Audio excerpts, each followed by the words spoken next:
உங்கள் favourite TV ஷோக்களை இனி miss பண்ண தேவையில்லை. ZEE5 இல் முற்றிலும் இலவசமாக காணுங்கள், இங்கேயும் எப்பொழுதும். என்ன விஷயம் மாப்ள, சொல்லுங்க. அந்த மகேஷ் மோசமானவனு தெரிஞ்சு போச்சு. இனிமே அவனுக்கு நம்ம ரேவதியை கல்யாணம் பண்ணி கொடுக்க கூடாது. அது எப்படி அவனுக்கு கட்டி கொடுக்க முடியும் மாப்ள? ஆனா அதே தேதியில அதே முகூர்த்தத்துல நம்ம ரேவதிக்கும் கார்த்திக்கும் கல்யாணம் பண்ணி வச்சு அந்த மகேஷ் மாயா மூஞ்சில கரிய பூசணும். அப்பதான் அவங்க செஞ்ச துரோகத்துக்கு பதிலடி கொடுத்த மாதிரி இருக்கும் மாமா.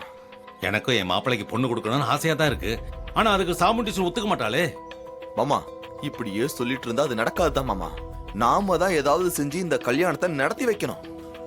உங்களுக்காக உங்க தங்கச்சி மகன் பணம் காசு வசதியான வாழ்க்கை எல்லாத்தையும் விட்டுட்டு வந்து இங்க வந்து டிரைவரா கஷ்டப்பட்டுக்கிட்டு இருக்கான். கோவில்ல நம்ம எல்லாரையும் காப்பாத்தணும்.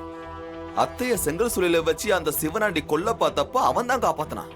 கோவில் கலசம் தொலைஞ்சு போனப்போ அவன் தான் தேடி கண்டுபிடிச்சு எடுத்துட்டு வந்து நம்ம குடும்ப மானத்தை காப்பாத்தினான். இப்படி அவன் உங்களுக்காக நிறைய செஞ்சிருக்கான். நீங்க அவனுக்காக என்ன செஞ்சிருக்கீங்க மாமா? இங்க பாருங்க, இப்ப அவன் ஒய்ஃபை இழந்துட்டு தனி மரமா இருக்கான். என்ன சொல்றீங்க மாப்ள? கார்த்தி மாப்பிளைக்கு கல்யாணம் ஆயிடுச்சா?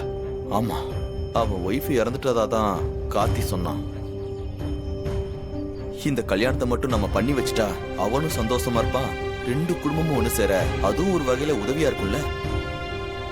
மாமா ரொம்ப யோசிக்காதீங்க, உங்களால முடியும். அவன் இந்த வீட்டுக்கு மருமகனா வந்தாதான் அத்தைய சரி பண்ண முடியும். ரேவதி வாழ்க்கையும் நல்லா இருக்கும். எல்லாமே உங்க கையில தான் இருக்கு, பாத்துக்கங்க. அவ்வளவுதான், நான் சொல்ல வேண்டியதை சொல்லிட்டேன்.